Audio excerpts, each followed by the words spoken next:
সর্দি, কাশি, বালগাম এই ধরনের সমস্যা নিয়ে যারা ভুগছেন তাদের জন্য এই ভিডিওটি অবশ্যই শেষ পর্যন্ত দেখুন। হঠাৎ আবহাওয়া পরিবর্তন আর সর্দি কাশিতে নাজেহাল। শরীরের রোগ প্রতিরোধ ক্ষমতা বাড়িয়ে কিভাবে ভেতর থেকে সুস্থ হবেন তা জানতে আজকের ভিডিওটি শেষ পর্যন্ত দেখুন। চলুন মূল আলোচনা।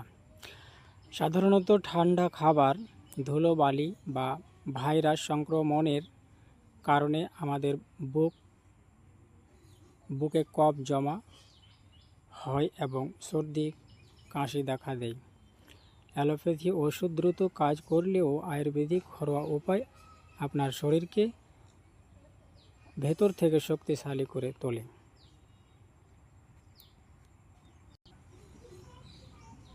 কার্যকরণীয় 3টি উপাদান। 1 নম্বর, আদা।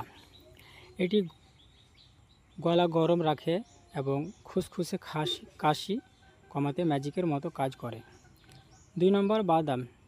শরীরের শক্তি ও পুষ্টি যোগানোর পাশাপাশি শরীরকে ভেতর থেকে উষ্ণ রাখে। 3 নম্বর, মোটা নুন। এটি শরীরের জমে থাকা পুরনো কফ পরিষ্কার করতে খুবই সহায়ক।